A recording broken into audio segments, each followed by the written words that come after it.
Buenas noches, sean bienvenidos una vez más a su espacio estelar, encuentro directo en este sábado 14 de agosto del año 2021. Las gracias a Dios por permitirnos estar nuevamente con todos ustedes. Buenas noches, Karina Sánchez Campos. Buenas noches, Ramón Núñez Fernández, y a toda nuestra fiel teleaudiencia que cada fin de semana sintoniza este encuentro directo para juntos pasar balance a todo lo que ha generado noticias en el país y el resto del mundo. Como en los últimos días, Ramón, el Código Penal Dominicano sigue siendo noticia, y no necesariamente por su aprobación, sino por todos los obstáculos para finalmente aprobar una pieza necesaria que ya tiene más de 20 años en el Congreso Dominicano, porque como de costumbre siempre hay pequeños grupos que pretenden grandes invocaciones antiderechos para evitar lo que definitivamente necesita el país, que es un marco sancionador de la corrupción en todas sus variantes. Exacto, porque básicamente, Karina, en la sesión de esta misma semana, la excusa fue de 12 senadores y 6 que, por ejemplo, impidieron que el quórum para conocer y aprobar el proyecto de Código Penal. Y en el caso, también vimos de 13 senadores que permanecieron en el hemiciclo.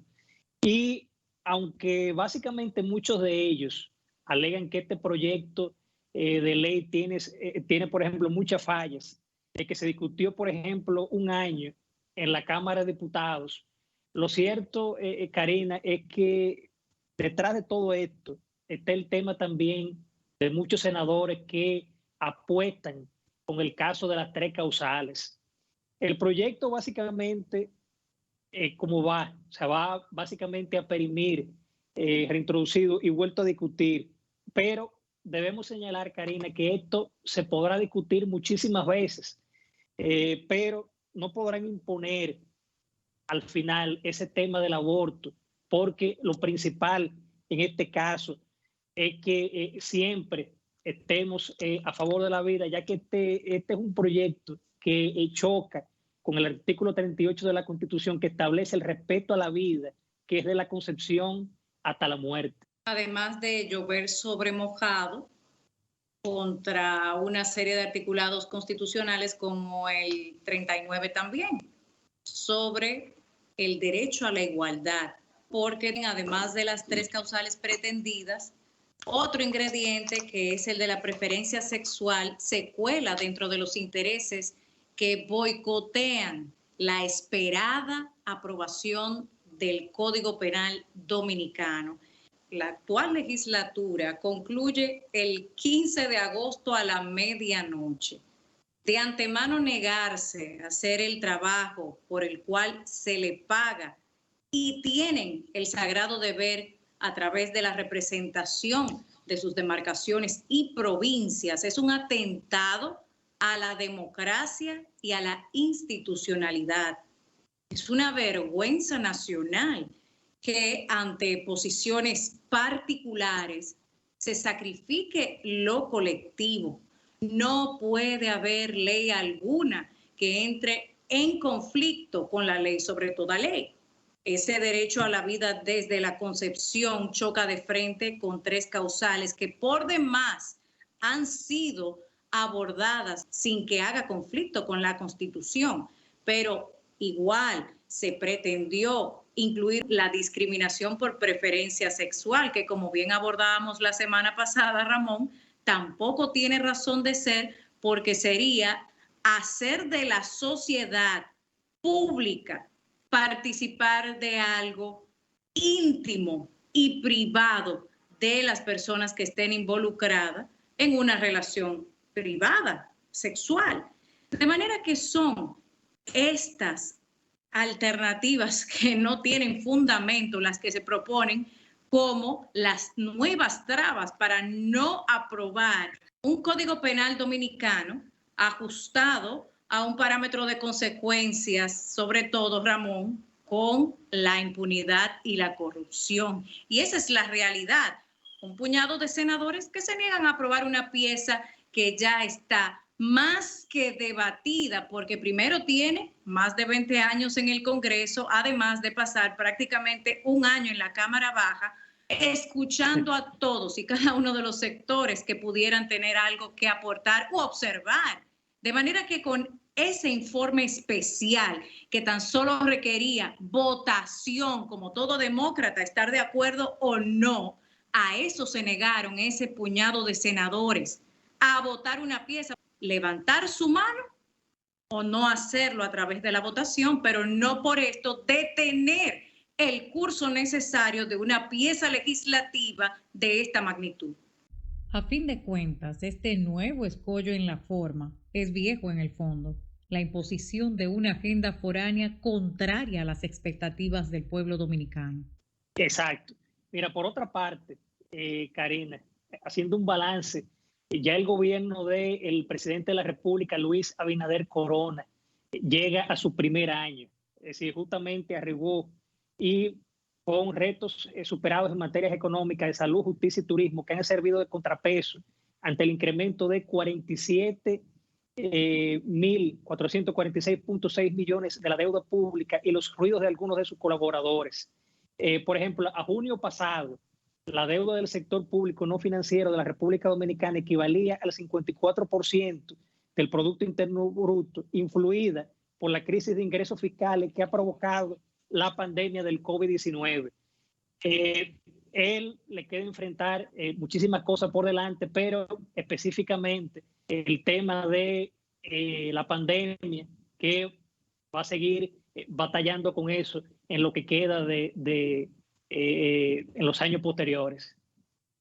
Y más que todo, lo que debe realmente llamar nuestra atención es el aspecto de sostener un progreso, evidentemente detenido ante la pandemia, a través de préstamos y mayor endeudamiento, porque eventualmente habrá de pagarse y quien lo paga es el pueblo dominicano a través de impuestos que de por sí son actualmente insostenibles, además de las otras alternativas que ha propiciado el presidente Abinader, como las alianzas público-privadas, que deben de ser minuciosamente reguladas, porque en el pasado ya hemos tenido experiencias negativas con respecto a los desbalances de este tipo de vínculos, comercialmente hablando, con respecto al país. Y también aprovechar esta fecha para recordar qué es lo que se celebra el próximo 16 de agosto, fecha en la cual el presidente Abinader se dirigirá al país para esta rendición de cuentas correspondiente a su primer aniversario de gestión. Es ese grito de capotillo que dio inicio a la consolidación de nuestra soberanía nacional e identidad dominicana. Deberes, derechos e institucionalidad afianzan la restauración sobre la ética y transparencia, con la necesaria observación de que a través de préstamos y endeudamientos se puede poner en juego muchos de los principios de soberanía nacional e identidad dominicana. Ojo avisor, y cuando regresemos, Ramón, otros temas de interés.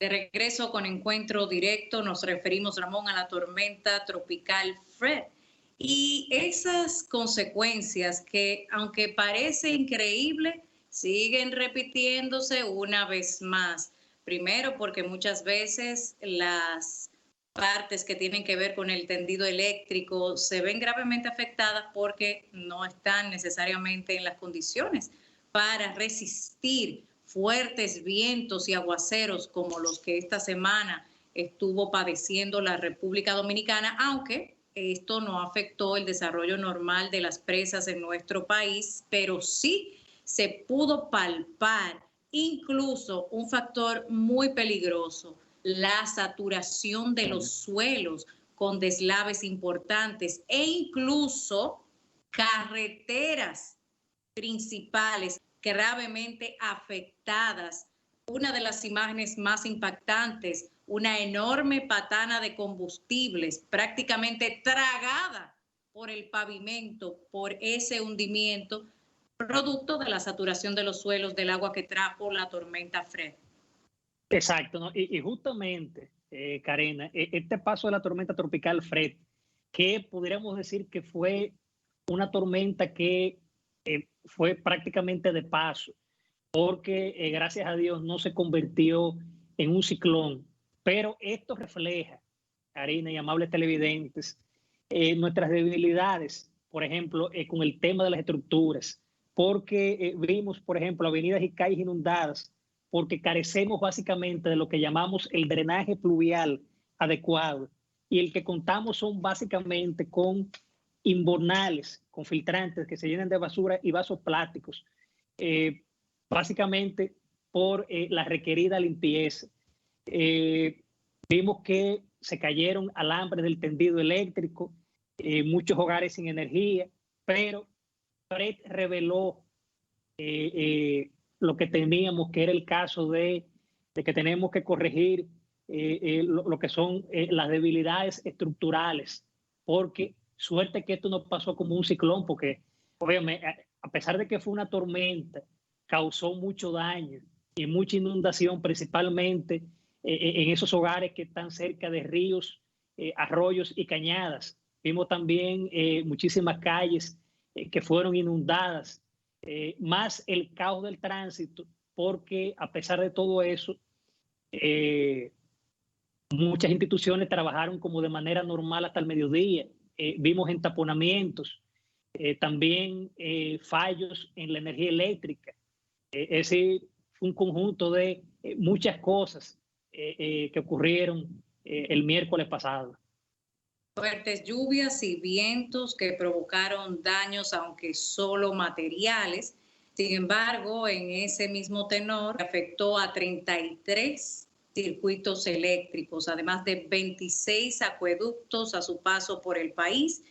Fueron desplazadas de sus hogares 1.700 personas. Hubo cerca de 50 vuelos, de acuerdo a las informaciones de Aeropuertos Dominicanos Siglo XXI, que presentaron retrasos, otros cancelaciones, pero en sentido general que vieron un cambio en sus agendas de vuelo. Y claro está, eso se traduce a grandes pérdidas económicas, pero a fin de cuentas la tormenta entró de golpe y con el mismo ímpetu se retiró como amenaza de nuestro país, aunque ya hay otro fenómeno atmosférico en el radar que podría en los próximos días convertirse con un 40% de probabilidades en ciclón. Es tiempo de que las autoridades no solo informen sobre lo que en el momento se desarrolla, sino previamente para poder tomar las medidas preventivas que permitan salvaguardar nuestras vidas y también en el sentido material, Ramón, porque mucha gente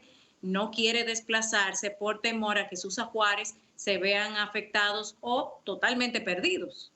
Exacto, porque justamente en ese radar que tú dices, Karina, del otro ciclón que se aproxima, en el mapa lo vemos que está lejos, pero por la forma que viene, lo vemos que viene como muy derecho para acá, pero quiera Dios que pueda desviarse, irse un poco más para arriba, o que luego que llegue aquí se vaya desbaratando.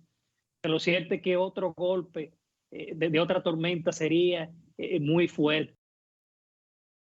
Las autoridades no solamente con el deber de informar a la ciudadanía para que se protejan a sí mismos, sino también en la parte material, porque un incendio que tiene un punto de origen puede expandirse desconocidamente, de manera que por eso debemos tener la información y las autoridades reforzar todo aquello que podría poner en peligro la vida, como es el caso de los cables del tendido eléctrico, que ese es un punto muy importante, así como también los tanques de gas que están ubicados en todo el territorio nacional, las estaciones de combustibles, porque así como Fred fue solo de pasada, pero con unos vientos muy importantes, podría venir este otro fenómeno a ser incluso mucho mayor. Exacto. Tú hablabas, Karina, del caso de la energía eléctrica. Vemos, por ejemplo, que básicamente los aguaceros afectaron igualmente a 55 circuitos que dejaron sin electricidad a 439.263 usuarios, que fueron básicamente afectados por el sistema eléctrico. Pero también se dio el caso, y vimos personas que se quejaban en ese sentido, de que el miércoles aún no había arrancado de lleno lo que es la tormenta Fred, y ya desde horas de la mañana se veía el servicio eléctrico ya fallando, yéndose muy frecuentemente la luz, y ya cuando entró de lleno ya vimos muchos sectores, muchos de la capital ya sin luz. Exacto, porque hay que destacar que hay dos tipos de apagones, los que bien podría propiciar un fenómeno de esta naturaleza y los llamados apagones comerciales, que también son un método de presión ante otro escenario propiciado por intereses de grupos y no necesariamente de una realidad como la emergencia que generaría un fenómeno natural al estilo de la tormenta tropical Fred. Hay que diferenciar estos dos tipos de apagones y me inclino más por el último, Ramón, porque ciertamente la tormenta tropical Fred no representó una amenaza tan grande como la que se esperaba. Parece que la amenaza mayor realmente va por los apagones comerciales. Que tú sabes, Karina, también que con el tema eléctrico también ocurrió otro problema con el agua potable, porque 580.186 familias estuvieron sin servicio de agua potable, y antes de la tormenta recibían sin problema debido a que 69 acueductos fueron básicamente dañados. Es decir, fue un conjunto de sin electricidad, sumándole también el servicio de agua que también fue cortado. Y todo en apenas unas pocas horas. ¿Qué sería de la embestida de otro fenómeno atmosférico de mayor intensidad y con mayor tiempo? Las autoridades tienen mucho que responder sobre los métodos efectivos para que pueda la ciudadanía verdaderamente estar resguardada tanto en su integridad física como en lo material. Es momento de una breve pausa, Ramón. Cuando regresemos, recibimos al ingeniero geólogo Osiris de León sobre diversos temas de actualidad. Ya regresamos.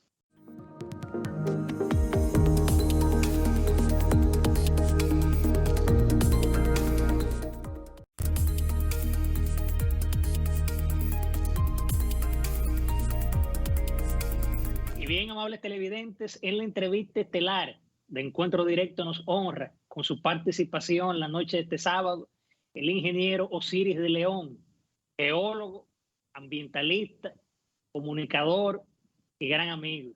Bienvenido, ingeniero. Buenas noches. Saludos Ramón, saludos Karina, saludos a todo el pueblo dominicano. Contentísimo de estar conversando con ustedes en la noche de este sábado para tratar temas de interés y de actualidad para la sociedad, sobre todo después de unos días de mucha lluvia y de mucho viento que hemos tenido a todo lo largo y ancho del territorio nacional. Gracias, ingeniero. Bueno, y justamente la primera pregunta va sobre eso, porque justamente la noticia protagónica de la semana en cuanto a clima se refiere es lo del fenómeno que básicamente afectó al país, que fue la tormenta tropical, que básicamente con una probabilidad mayor a 60%, que por poco se podía convertir en huracán. Pero, ¿qué condición permitieron que esta tormenta, ingeniero, pudiera estar, por ejemplo, bien cercano a República Dominicana y que de un momento a otro, gracias a Dios, no se convirtió en huracán? Tú sabes, Ramón, que lo que fortalece o debilita a un fenómeno meteorológico son las condiciones ambientales que va encontrando a lo largo de su trayectoria. Cuando un fenómeno meteorológico convectivo, una tormenta, un huracán, va en mar abierto con aguas cálidas, recibe mucho vapor de agua y eso le fortalece. siempre y cuando no haya una variable adversa como polvo fino del Sahara que compite en ese espacio por el mismo vapor de agua. Cuando tienes mucho polvo del Sahara, en el Atlántico, en el Caribe, cualquier fenómeno meteorológico que llega se va alimentando del vapor de agua. ¿Pero qué ocurre? Si tú tienes mucho polvo distribuido en los niveles medios y altos de la troposfera, ese polvo va recogiendo parte de la humedad. Por tanto, el balance neto que te queda de humedad para fortalecer el fenómeno meteorológico es menor. Y en consecuencia no se fortalece con la celeridad con que debía fortalecerse si tuviera el espacio abierto sin competencia. El otro factor que hace que disminuya es cuando entra en tierra, porque mientras viene en mar recibe vapor de agua, pero cuando entra en tierra descarga lluvia, pero no recibe vapor de agua. Por tanto, hay un desbalance. Y ese desbalance es negativo para el fenómeno. Por eso tuviste que Fred entró por Santo Domingo como tormenta, pero salió por la zona de Restauración y Dajabón como depresión tropical. Pero no fue una sorpresa. Estaba previsto en los modelos y cada análisis que habíamos hecho en cada programa de radio y televisión así lo planteaba, que iba a entrar como tormenta y que iba a salir como depresión tropical, es decir, iba a perder fuerza porque al transitar en tierra deja de recibir vapor de agua, que es el combustible que le fortalece, y como está descargando mucha lluvia, entonces eso le debilita. Y esa fue la razón que hizo que, primero, no alcanzar la categoría de huracán al pasar por el canal de la Mona, y segundo, que se debilitara al transitar por el territorio dominicano desde Santo Domingo y San Cristóbal hasta llegar a la frontera por la zona de Restauración.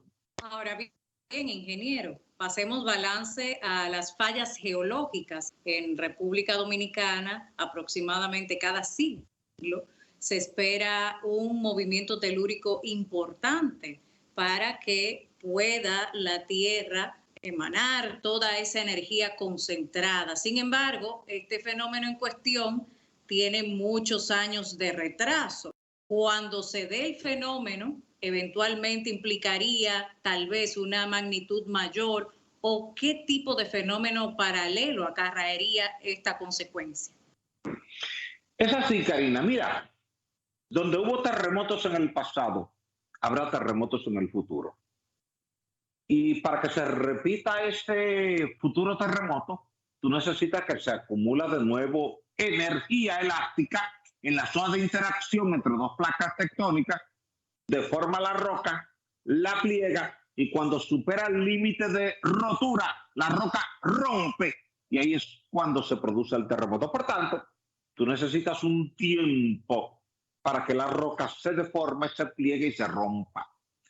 De acuerdo al registro histórico, cada 60, 70 u 80 años, en la zona de contacto entre la placa tectónica de Norteamérica y la placa tectónica del Caribe, que cubre en el territorio nuestro, desde la parte noroccidental, por allá por Cabo Haitiano, por De Peix, Mole San Nicolás, hasta llegar a Samaná, aunque sigue para Puerto Rico, pero en lo que se refiere a la isla Hispaniola, cada 60, 70 años, por ahí hay una rotura grande. La última gran rotura que te generó un sismo de magnitud superior a 7 fue la del 4 de agosto de 1946, que fue de magnitud 8.1, y que justo este día 4 de agosto se cumplieron 75 años. Pero tuviste otro terremoto el 22 de septiembre del año 2003, que fue en Puerto Plata, pero ese fue de magnitud inferior a 7. Eso fue 6.5.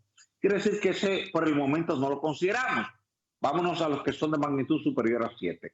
Eso quiere decir que ya tú tienes en la zona comprendida entre el río San Juan y Samaná, como hay una curvatura tectónica, y en las curvaturas donde se acumula más energía y más rápidamente tú vas a tener un proceso de rotura.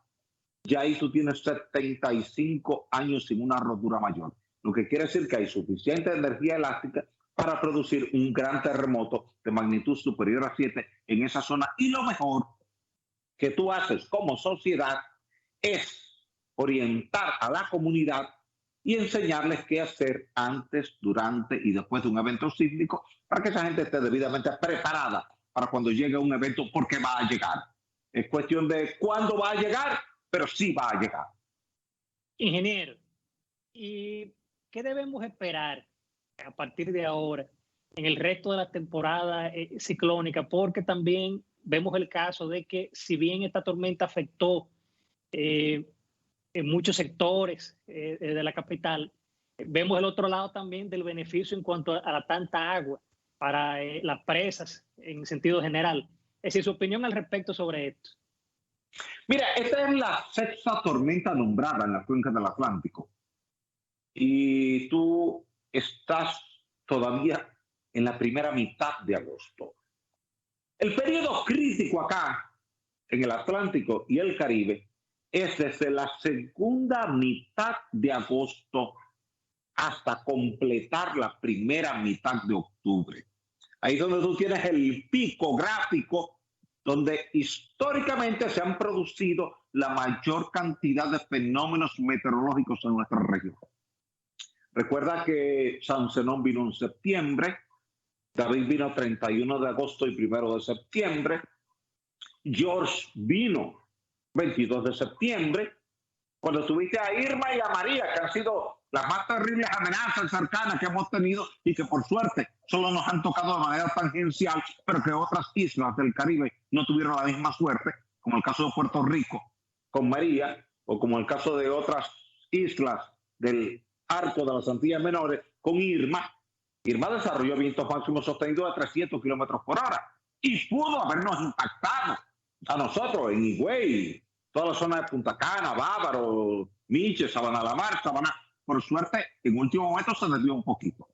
Eso te dice a ti que septiembre es un periodo crítico. Por tanto, ¿qué nos espera a nosotros? Nos espera una temporada teóricamente activa. Acaba de pasar Fred, que era una simple tormenta con vientos máximos sostenidos de 65 kilómetros por hora. Nos ha dejado muchos daños. Imagínate tú un huracán tipo Irma con vientos máximos de 300 kilómetros por hora. Sobre otro fenómeno, una depresión tropical que supuestamente pondría en amenaza a la República Dominicana con 40% de probabilidades en convertirse a ciclón para los próximos 5 días. Así es. Tenemos el séptimo fenómeno que podría recibir denominación. Se espera que para el fin de semana alcance la categoría de tormenta tropical y viene en ruta hacia República Dominicana, lo que quiere decir que desde ya tenemos que ir haciendo planes operativos, preventivos, porque lo que nos acaba de pasar con Fred podría pasarnos ahora, comenzando la próxima semana, lunes o martes, con ese otro fenómeno meteorológico que viene en camino hacia acá, hacia este territorio de Puerto Rico, República Dominicana, Haití y Cuba, tal y como ha transitado Fred durante los días de esta semana. Ingeniero, con su permiso y el de los amables televidentes, nos vamos a una breve pausa comercial y retornamos luego con la entrevista estelar en Encuentro Directo.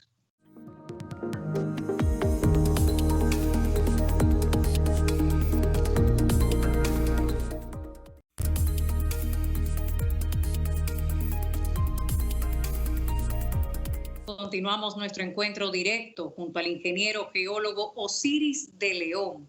En el bloque anterior abordábamos sobre los fenómenos atmosféricos de que la República Dominicana está siendo objeto en esta muy activa temporada ciclónica. También hay otros de alcance global, ingeniero. Nos referimos al ya muy nombrado cambio climático. Sin embargo, a mí me llama la atención los siguientes titulares que voy a compartir con usted para que me dé una más amplia valoración desde su experiencia. Tenemos al cofundador y expresidente de Greenpeace, una ONG internacional ambientalista el señor Patrick Moore, que hablaba de que el cambio climático es la mayor estafa científica de la historia. Por otro lado, el experto chileno en climatología Douglas Pollock decía que el negocio del cambio climático montado por la ONU duplica el dinero movido anualmente por el narcotráfico mundial, así como también una encuesta a nivel mundial se realizó cerca del año 2017 y la revista Forbes reprodujo la misma con más de 1 millar de diversos científicos del mundo, revelando que la mayoría de estos eran escépticos con relación al calentamiento global. ¿Cuál es su valoración particular desde su experiencia? Mira, Karina, Ramón, pueblo dominicano, las ciencias se sustentan en 3 elementos fundamentales: la investigación, el análisis y la razón. Si tú haces un análisis pero no tienes suficiente data, puede ser una hipótesis, una formulación, un modelo, pero no hay base de sustentación. Cuando tú tomas el registro de temperaturas que ha hecho la Organización Meteorológica Mundial a partir de 1850, te vas a encontrar que hasta 1950 las temperaturas subían de forma lineal, pero con una pendiente mínima. Era una línea cuasi horizontal. Pero ocurre que a partir de 1950, eso que era una aparente línea comienza a subir, se acelera y a partir de los años 70 toma un incremento exponencial. Lo primero que va a ocurrir con cualquier comunidad científica en cualquier parte del mundo es que cuando ve ese cambio de pendiente, dice, tenemos que buscar cuál es la causa de este cambio de pendiente. Por ejemplo, si tú, Ramón o yo, que tenemos temperatura normal cada día, de repente desarrollamos una fiebre alta que sube a 40 grados Celsius, el médico va a salir a buscar cuál es la razón de ese incremento de temperatura porque no es normal. Eso se hizo con el tema del cambio climático. Y se encontró revisando que la curva de incremento de la temperatura es exactamente igual a la curva de incremento de los niveles de dióxido de carbono en la atmósfera. Y que en consecuencia había un vínculo directo entre el dióxido de carbono, CO2, y el incremento de temperatura. ¿Qué se ha planteado desde el IPCC, que es el Panel Intergubernamental para el Cambio Climático, institución con la cual he colaborado desde 1994, participando en reuniones organizadas por ellos a nivel internacional y donde asistí en representación de la República Dominicana para discutir pautas, modelos, normativas, reglamentos, etc. Y lo que ellos han advertido con tiempo es que en la medida en que nosotros podamos reducir los niveles de dióxido de carbono en la atmósfera, las temperaturas se estabilizarán. Esto más que una disputa entre demócratas y republicanos, como tú lo has visto en los Estados Unidos, que los republicanos lo rechazan y los demócratas lo asumen, o más que un debate entre Greenpeace y la otra parte de la comunidad científica que se preocupa por el medio ambiente, o más que una disputa entre climatólogos suramericanos y climatólogos norteamericanos. Es un tema de revisar la data y ver cómo las temperaturas han subido. Hay un dato que es irrefutable y que Joe Biden lo citaba esta semana, Antonio Guterres, secretario general de la ONU, lo citaba esta semana, y es el siguiente. De acuerdo a los datos, la década más calurosa que ha vivido el planeta Tierra es la década comprendida entre el 2011 y el 2020. Y que dentro de esa década, el periodo 2015-2020 es el más caluroso. Mira las olas de calor que hemos tenido en el noroeste de Canadá, con 500 muertos en 2 semanas. Mira los incendios forestales que estamos teniendo en diferentes partes del mundo, fruto de altas temperaturas y sequía. Mira las inundaciones que hemos tenido en Alemania, que hace 50 años Alemania no tenía inundaciones de ese tipo. Las inundaciones que has tenido en China, que en la pasada semana han muerto 300 personas por unas inundaciones súbitas. Mira que el huracán Elsa, que pasó por aquí en la primera semana de julio, llega a Estados Unidos por la parte noroeste de la península de la Florida, cruza Georgia, Carolina del Sur, Carolina del Norte, Virginia, y llega a New York, después de pasar una parte de New Jersey, con capacidad para inundarte las estaciones de tren, las calles, las avenidas, las autopistas. Quiere decir que cuando tú ves esto, y tú ves que el nivel medio del mar se está incrementando con el triple de celeridad con que lo hacía 3, 4 décadas atrás, tienes que llegar a la conclusión de que hay alguna razón que está provocando un trastorno en el clima. Y la conclusión a la que se puede llegar, mirándolo desde afuera, de forma objetiva, sin participar en un debate político entre republicanos y demócratas, sin participar en un debate religioso entre cristianos y ateos, es que el nivel de dióxido de carbono concentrado en la atmósfera, que hoy día es 417 partes por millón, es responsable directo de estos incrementos de temperatura que estamos viendo a nivel mundial. El IPCC acaba de revisar 14.000 informes científicos, y en esos 14.000 informes científicos se llega a la conclusión de que la humanidad está frente a un desafío en materia de incrementos de temperatura. Ingeniero, pasando a otro tema, la Corporación de Acueducto y Alcantarillado de Santo Domingo parece que está buscando lo que se llama como una serie de alternativas para nuevas fuentes de abastecimiento, y se habla de la presa Madrigal, que básicamente hace 40 años fue descartada. ¿Es cierto, ingeniero, que usted, por ejemplo, favorece lo que es el tema de esa llamada, lo que es la presa Madrigal, lo que era antes, por ejemplo, Jaina? Mira, esta pregunta es importante articularla con la pregunta anterior de Karina, el tema del cambio climático. El cambio climático te presenta hoy día una realidad que no estaba al alcance de la sociedad 20, 30, 40 años atrás. Tuviste la sequía que tuvimos en los años 2018 y 2019, el impacto que hubo en la ganadería, en los acueductos, en la agricultura. Frente a eso hay un desafío, y el desafío es el siguiente. La sociedad está en la obligatoriedad, Ramón, de construir una presa en cada río, sea hoy, sea mañana o sea pasado, pero va a tener que hacerlo.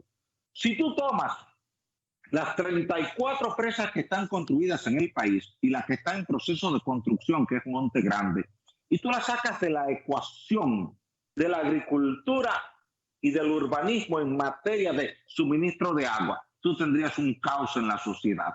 Si tú hoy sacaras a Valdesia del sistema, que aporta 6 metros cúbicos por segundo, tú tendrías un caos en Santo Domingo por falta de agua.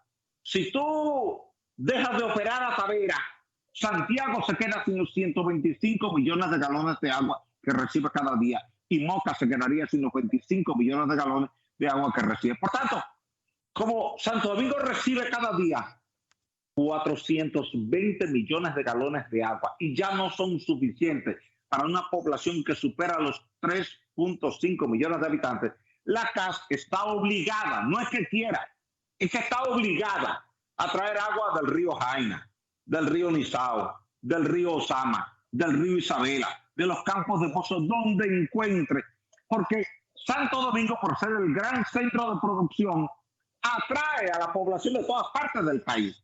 Y toda esa gente que llega a vivir en Santo Domingo demanda agua potable. Por tanto, tú tienes que ir pensando que la curva de demanda de agua va creciendo, y tú tienes que buscar todos los ríos cercanos a Santo Domingo, todos sin excepción, y tienes que buscar todas las zonas posibles de campo de pozo para hacer presas en los ríos. Todos, tú vas a tener que hacer una presa de río Isabela también, obligatoriamente, y va a tener que aumentar la barrera de salinidad en el río Sama, que hoy te aporta 2 metros cúbicos, para subirla a 4 metros cúbicos por segundo, porque a Valdesia tú no puedes sacarle más agua, porque ya Valdesia está sobreexplotada, porque tiene compromiso en Peravia, en San Cristóbal y en Santo Domingo. Eso quiere decir que la CAS está obligada a hacer una captación en el río Jaina, y todos tenemos que apoyar eso, porque precisamente es para el suministro de agua a la ciudad de Santo Domingo.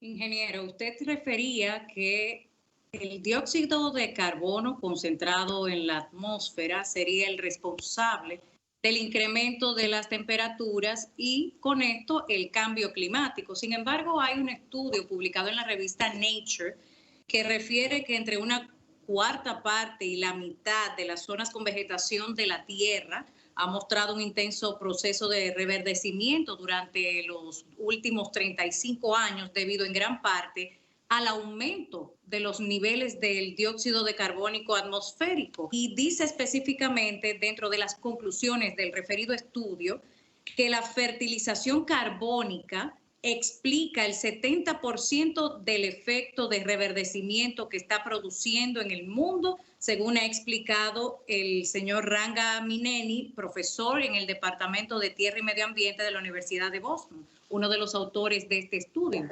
¿Qué entiende usted? Mira, la biología vegetal es distinta a la biología animal. Nosotros cuando respiramos tenemos un proceso mecánico dividido en dos partes. Primero aspiramos aire, que tiene 80% de nitrógeno y 20% de oxígeno, en sentido redondeado. Ese dióxido de carbono que nosotros exhalamos es recogido por los árboles, porque el árbol es un captador primario del dióxido de carbono. Es a la inversa. Cuando la flora se desarrolla en el planeta Tierra, hace poco más de 3.000 millones de años, lo hace aprovechando que había dióxido de carbono en la atmósfera que había sido emitido por la actividad volcánica. Por eso el árbol aprende a tomar el CO2 como bueno y a botar el oxígeno. Y los animales aprendimos a tomar el oxígeno y a botar el CO2. Por eso, mientras tuvimos entre un 80, un 85, un 90% de cobertura forestal mundial, Karina, no tuvimos mayores problemas del balance de dióxido de carbono porque los árboles se encargaban de atraparlo y sintetizarlo. Cuando eliminamos el 70% de cobertura forestal, perdimos el 70% de la capacidad primaria de atrapar dióxido de carbono y comenzó el incremento. Si tú observas el proceso de deforestación global con la curva de crecimiento del CO2 y de la temperatura, tú vas a ver que van a la par. Por eso hemos planteado decenas de veces en muchos foros mundiales que volvamos a reforestar como una medida primaria para balancear el nivel de CO2, porque los dos principales atrapadores de dióxido de carbono son, número uno, los bosques y número dos, los mares. Entre los bosques y los mares tú puedes atrapar cerca del 55 al 60% del CO2 total que esté disponible en la atmósfera. Por eso, si tú reforestas, aunque tú tengas un alto consumo de combustibles fósiles que en su proceso de combustión emiten CO2, los árboles se encargarían de atrapar ese CO2. Tu familia, si reforesta 2 hectáreas, con eso compensa el CO2 que toda tu familia emitió en una vida media de 70 años. Usted está hablando de una verdadera solución factible. Simplemente Así con es. una línea de reforestación podemos compensar sin tener que sacrificar la vida misma. Así es, así es, así es. Y en ese camino es que debemos transitar para no obstaculizar el desarrollo, pero al mismo tiempo mantener por lo menos equilibrado el nivel de dióxido de carbono que sale cada día de ese desarrollo. Ingeniero, solo nos resta agradecer su participación. Ha sido una entrevista muy interesante y muy productiva, muy especialmente en estos momentos. La próxima vez tendremos que hablar del cambio climático, exclusivamente porque es un tema más que interesante y es un tema que, como genera debates, genera pasiones. Gracias, ingeniero. Muchísimas gracias. Bien, amable. Gracias a ustedes. Bien, amables televidentes, nos vamos a una pausa comercial y en breve retornamos con la recta final de Encuentro Directo.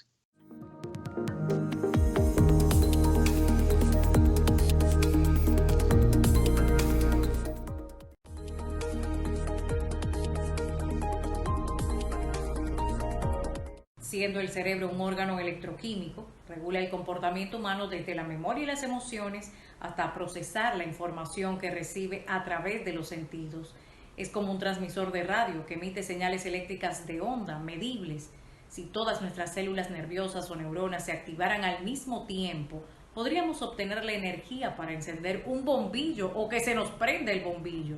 Campos electromagnéticos que generan impulsos, sobre los cuales se refirió el presidente de Chile, Sebastián Piñera, al presentar la licitación para la red 5G, señalando que, junto a líderes mundiales, se analizó la posibilidad de que las máquinas puedan leer nuestros pensamientos e incluso puedan insertar pensamientos, insertar sentimientos.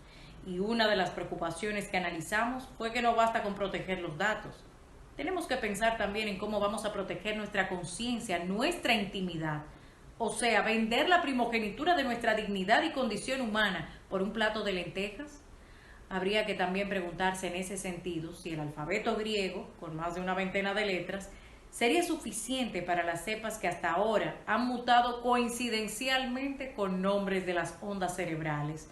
Están las ondas delta, con una frecuencia de 1 a 3 hercios, sueño profundo y coma cerebral. Sus estados psíquicos son dormir sin sueños, el trance y la hipnosis profunda. Onda Z, con una frecuencia de 4 a 7 hercios, se producen durante meditación y emociones muy profundas, caracterizadas por conciencia reducida, estados de creatividad e intuición. Las ondas alfa, con frecuencia de 8 a 12 hercios, asociadas con estados de relajación física y mental, despiertos pero en calma.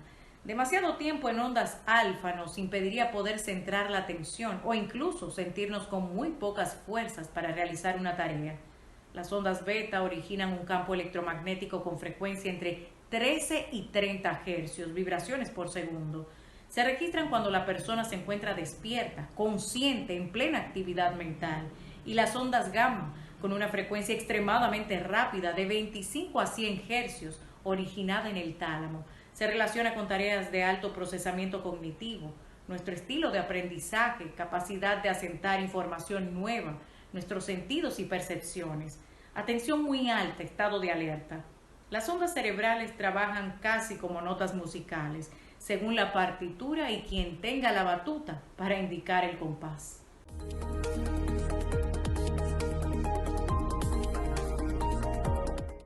Y bien, amables televidentes, solo nos resta agradecer ese apoyo y esa fiel sintonía que nos dan todos los sábados aquí en Encuentro Directo a las 8 de la noche.